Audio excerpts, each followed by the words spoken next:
Oke, hai. Assalamualaikum warahmatullahi wabarakatuh. Terima kasih ya atas waktunya untuk menyempatkan nonton video ini. Saya harap ini bisa disimak sampai habis ya. Nah, yang pertama, tolong disiapkan catatan. Kali aja ada yang hal penting yang harus ditulis gitu kan. Nah, di sini ada satu inspirasi icon yang benar-benar saya tuh ingin mencapai style icon tuh seperti ini gitu. Nah, jadi saya udah ngetes banyak desainer, mereka gagal gitu. Nah, jadi semoga apa yang nanti dikerjakan ini bisa berhasil ya. Nah, jadi yang pertama kita lihat dulu, kita analisa ikonnya dulu, icon dari inspirasi. Saya lupa ini siapa namanya punyanya. Siapa ya? Lupa ya. Nah, ini. Jadi dia adalah Dmitry Litvinov. Nah, pemiliknya itu ini. Oke. Eh, di sini kita analisa dulu. Jangan kalau misalkan kita ngelihat satu inspirasi, jangan langsung, oh ini bagus nih, kita desain gitu. Nah, kita harus lihat dulu nih karakteristik dari si ikonnya. Yang pertama itu, yang kedua yang membuat icon ini menjadi memiliki khasnya sendiri. Nah, yang ketiga apa ya namanya? Karakter udah ya. Eh bagaimana details ini dibuat gitu.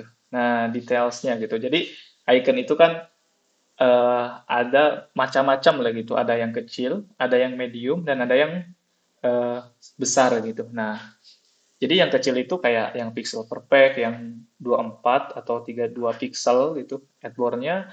Nah, yang medium itu biasanya antara 50 ke atas lah gitu. Nanti yang paling besar kan di 512. Nah, saya di sini desainnya itu adalah pakai headboard medium, yaitu 120 ini nih. Nah, 120 ya, ukuran 120. Setelah saya analisa ini adalah headboard 120 gitu. Nah, yang pertama kita coba analisa di dokumen ini. Ini adalah legal ya. Kalau misalkan salah satu apa icon legal gitu, kayak dokumen ada capnya gitu. Nah, di sini kita analisa dulu. Yang pertama adalah eh, apa elemen utama lah. Ada elemen utama. Nah, terus ada elemen kedua yang ini capnya itu. Dan yang terakhir adalah arsen. Arsen itu adalah details-details dari si iconnya itu. Nah, elemen di sini adalah ada dokumen sama cap gitu kan. Nah, ini elemen utama lah gitu yang membuat apa struktur icon itu tuh oh ini tuh icon dokumen gitu. Oh, ini adalah icon kontrak atau perjanjian gitu. Nah, jadi langsung orang itu kalau melihat icon ini tuh tahu bahwa ini adalah icon kontrak atau perjanjian gitu kan. Nah, dengan diwakilin dokumen sama cap ini gitu, stempel. Nah, terus di sini ada details. Dia memberikan details, yaitu ada paragraf. Nah, di sini paragrafnya tidak monoton, sama dia dipotong. Nah, sedikit dipotong gitu, sehingga di sini ada satu details gitu. Nah, detail yang bikin icon ini tidak monoton. Terus di sini ada cap juga di sini. Nah, jadi udah dicap, biasanya kan cap itu bentuknya bulat, terus ada tanda tangan gitu. Nah, ada ininya gitu, tanda tangan. Oke, ini details. Nah, terus di sini ada elemen arsen. Nah, elemen arsen ada checklistnya nih. Nah, kalau kita perhatikan, elemen arsennya itu solid aja nih. Solid, terus dikasih checklist. Bukan outline. Nah, kebanyakan orang kan kalau, oh, ini outline, ya udah ininya juga outline gitu. Nah, tapi di sini enggak nih. Di sini solid. Nah, ininya solid. Nah, di sini solid. Nah, terus di sini ada satu details yang membuat ini karakter ikonnya itu menjadi lebih kuat, yaitu shadow. Nah, jadi shadow-nya pun ini dibuat dari elemen itu sendiri gitu, bukan bikin secara random ya, tapi ini elemen dokumen itu diduplikat. Nah, yang satunya itu dibikin solid, nah, solid hitam. Terus di sini ada lipatannya juga dibikin solid gitu, bukan outline ya kalau diperhatikan. Nah, coba dianalisa ya. Nah, terus di sini di atas capnya itu dikasih hitam juga gitu, biar lebih realistis gitu. Nah, ini serangkaian detailnya seperti itulah kalau misalkan kita jabarkan gitu. Nah, terus kalau kita perhatikan di icon-icon lain sama juga nih. Jadi lihat di sini. Di sini solid kan. Nah, di sini ada hal yang menarik nih. Jadi kalau misalkan kita ngelihat icon yang dibikin, contohnya misal kita ambil contoh dari icon yang setelahnya, yang setelah dibuat. Nah, sini ada yang namanya details. Kotak ini adalah poin lah, checkbox gitu. Kalau di dokumen itu checkbox, ini nama checkbox. Nah, di sini apabila ada detail yang kecil, itu sama dia langsung disolid aja, nggak ada outline-nya, sehingga apa tidak terlalu rame lah gitu. Kalau misalkan di sini kan terlalu rame dan terlalu padat dan juga di sini ada warna juga. Nah, jadi terlalu rame lah kelihatannya. Nah, sama dia itu langsung solid aja, plek gitu kan, solid. Nah, kalau ini udah jelas karena konsisten dengan ini. Nah, dengan ini ya konsisten. Ini juga garis. Nah, jadi side-nya itu mesti konsisten semuanya. Pasti itu udah tahu, itu aturan dari pembuatan icon. Garis itu harus konsisten. Nah, oke, paham ya di sini. Nah, terus kita next nih. Nah, di sini apalagi sih yang mesti didetail? Kalau ini udah jelas nih. Ini shadow-nya itu di leher si monitornya gitu. Nah, tidak ada lagi di sini karena ini besar sama dia gak disolidkan gitu.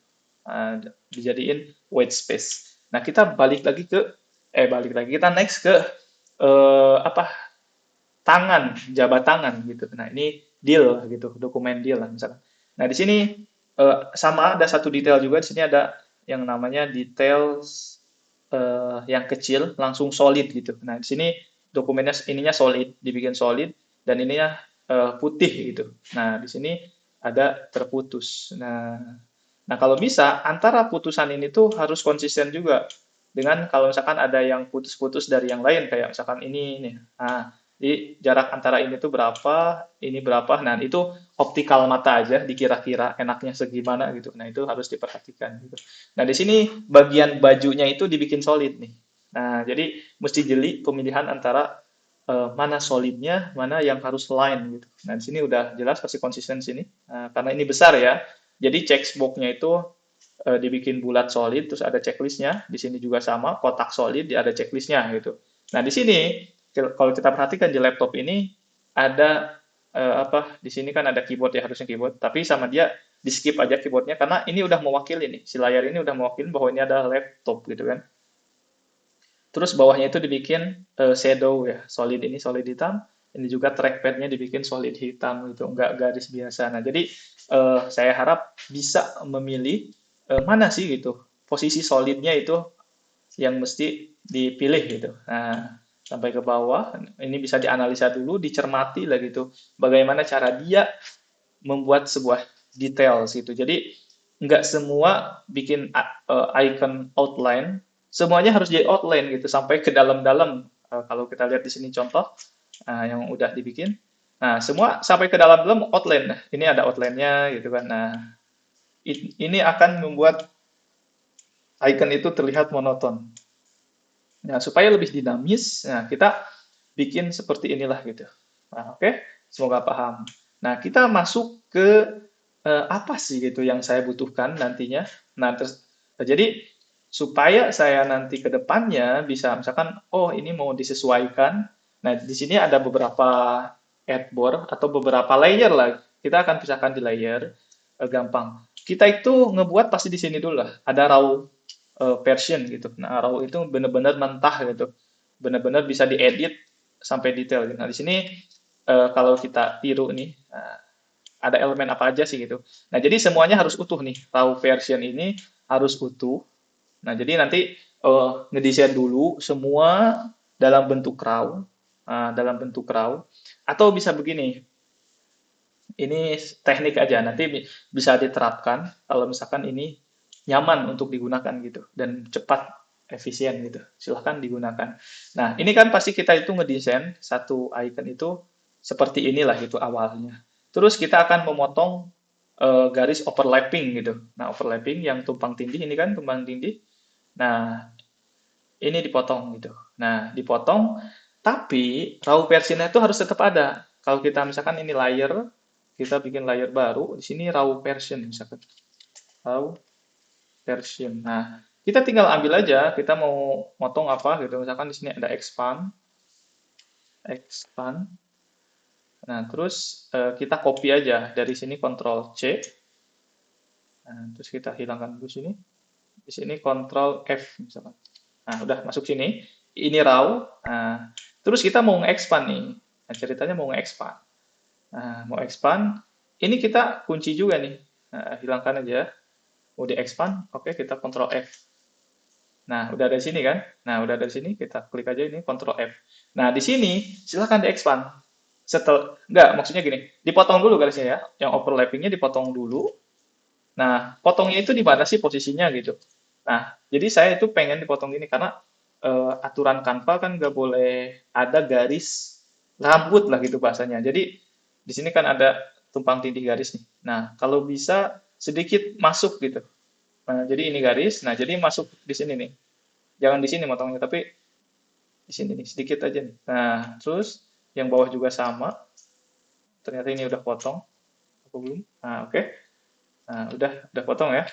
Nah, nah ini udah selesai nih. Kalau menurut saya ini udah selesai, tapi ini belum di-expand ya. Nah, belum di-expand. Nah, ini expand version, misalkan.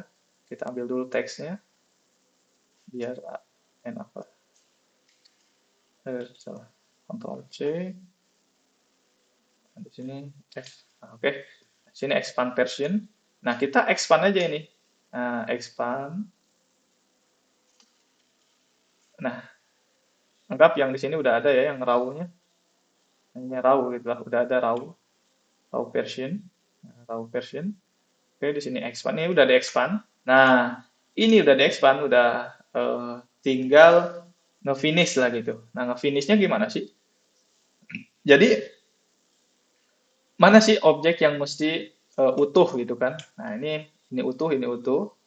Nah, ini utuh kan? Nah, jadi si Canva itu melakukan aturan yang baru, yaitu objek harus bukan dari dulu sebetulnya. Nah, ini harus jadi satu. Klik aja sini, klik. Nah, udah jadi satu. Ini juga mesti jadi satu nih antara dokumen.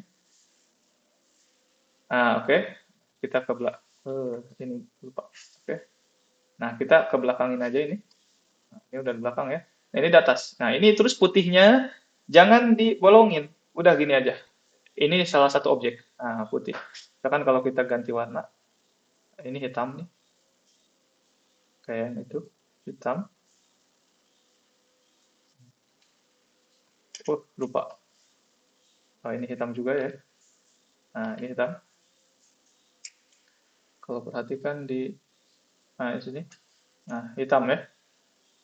Hitam. Terus di sini adalah detail warna. Misalnya mau warna apa? Nah, ini hitam pastinya. Kita tiru aja ini. Nah, ini warna apa? Misalkan warnanya nanti akan coba saya tentukan. Nah, misalkan ini hijau, misal. Nah, di sini hitam nih.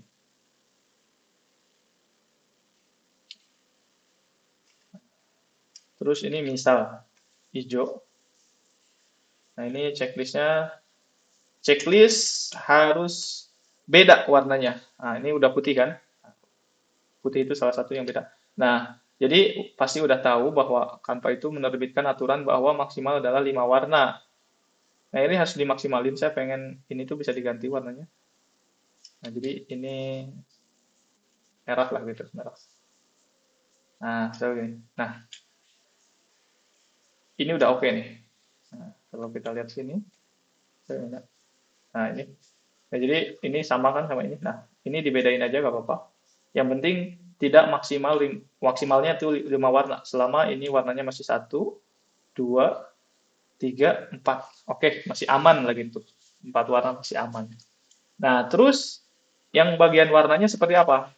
Nah, ini di sini nih, lumayan sedikit agak rumit. Ini warna nih. Nah, jadi untuk warna, eh, gimana sih maksudnya ini diwarnain? Nah, jadi saya pengen ini tuh bisa diwarnain nih. Nah, ini bisa diwarnain nih. Nah, bisa diwarnain lah gitu.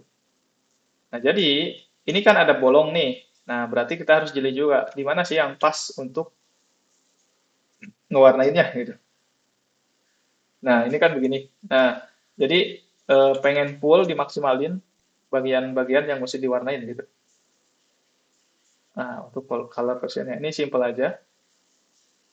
Nah, gitu. Nah, ini biar gak terlalu lama gitu, silahkan terapkan aja teknik apa itu, bebas.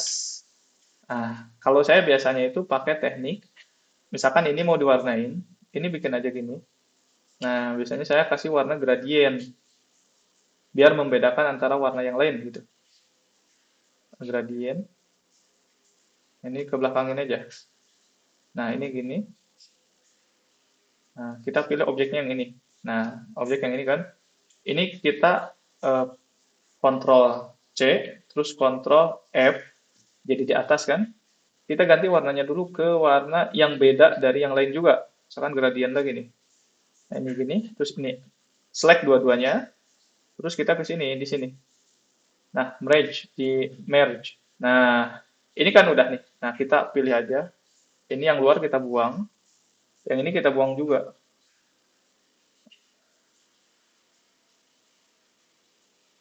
Nah, dibuang. Oke. Jadi ini warna yang utuh lah. Nah, tapi ini belum selesai di sini nih. Misalkan pilih yang mana yang mau nggak diwarnain. Misalkan ini. Nah, dua ini. Nah, ini warnanya misal mau disamain sama ini. Nah, jadi ada dua nih. Nah, sama aja. Nah, terus ini karena ini tuh masih ada serabut, apa apa sih namanya, garis rambut lah gitu bahasanya, garis rambut. Tinggal diginiin aja. Ini stroke kan, kasih aja satu. Nah, ini kan jadi merah nih. Nah, kita ubah aja ke warna yang sesuai aja. Warna ini warna mana ya? Saya lupa. Oke, warna hitam yang keempat. Nah, terus, kok ada masih ada merah ya? Warna hitam yang keempat ya. Oke. Nah, ini kita akan ubah. Tadi kan tipe garisnya itu center, tapi kita ubah ke outer. Nah, biar keluar garisnya, biar bisa masuk ke area garis ini. Nah, seperti itu. Nah, jadi simple lah nanti. Jadi dua versinya itu seperti ini. Nah, ada yang kayak apa ya? Kayak lebih lebih apa ya? Lebih tegas gitu, lebih kayak terlihat solid gitu, tapi bukan solid. Masih juga ada negatif space lah gitu. Jadi stylenya itu seperti ini. Nah, jadi ada berapa? Nanti layernya berarti ada layer raw version, ada ini kita misalkan ini tetap harus berpisah ya. Nah, misalkan ini color version kita akan cut aja. Di sini bikin layer baru yaitu colors gitu. Nah, sini aja. Nah, jadi kalau kita hilangin, jadi tinggal ini aja, dimainin layernya aja. Nah, dimainin layernya. Ini kan udah ada semua misal. Nah, ini raw-nya seperti ini, expand version seperti ini, dan ini color version seperti ini. Nah, nanti tinggal dipilih-pilih aja mana sih yang mesti diwarnain, atau misalkan punya cara yang lebih cepat ya silahkan digunakan. Itu hanya bagian dari teknis saja. Sini ini udah ada ya. Nah, oke. Ini bukan. Nah, ini bukan. Jadi nanti layernya itu ada tiga, ada raw version, ada expand version, ada color version. Kenapa sih harus ada ini gitu? Jadi nanti kalau misalkan saya pengen menyesuaikan itu lebih mudah gitu. Soalnya gini, saya banyak itu apa ya, eh, cari orang gitu untuk ngerjain project icon. Pas saya mau menyesuaikan, itu kesulitannya itu ngedit di ininya nih, di garis-garis ini. Kan ada lengkung nih. Nah, kalau misalkan udah dipotong, kita bingung nih. Mau di satuinnya kayak gimana gitu, karena udah dipotong gitu. Nah, itu membuat saya bingung gitu. Alhasil, saya bikin satu aturan, kalau misalkan mau buat icon itu harus ada tiga layer ini. Nah, ini kan nggak apa, nggak makan ide lah gitu. Karena bikin ide itu lama, tapi kalau kayak gini tinggal copy paste, copy paste, copy paste aja. Cuma nanti motongnya. Nah, beda kayak. Nah, ini kan dipotong. Nah, ini objeknya utuh juga. Nah, jadi ini mesti utuh, jangan sampai menyatu gitu. Nah, antara ini karena ini satu warna misalkan. Nah, menyatu. Tapi ini harus terpisah gitu. Nah, nanti juga di sini, nah ini kan ada overlapping nih. Nah, ini gak apa-apa, ini harus overlapping. Supaya apa? Supaya si Canva tidak mendetek rambut gitu. Dan itu membuat desain menjadi di reject itu salah satunya itu. Jadi desainnya itu ada helai rambut gitu yang kosong. Nah, ini overlapping juga. Nah, ini objeknya putih. Nah, jadi nggak dibolongin ya. Oke, kalau misalkan ada yang kurang paham dari tutorial ini, silahkan ditanyakan aja karena ini sangat-sangat simple lah gitu. Oke, see you in the next time. Bye-bye.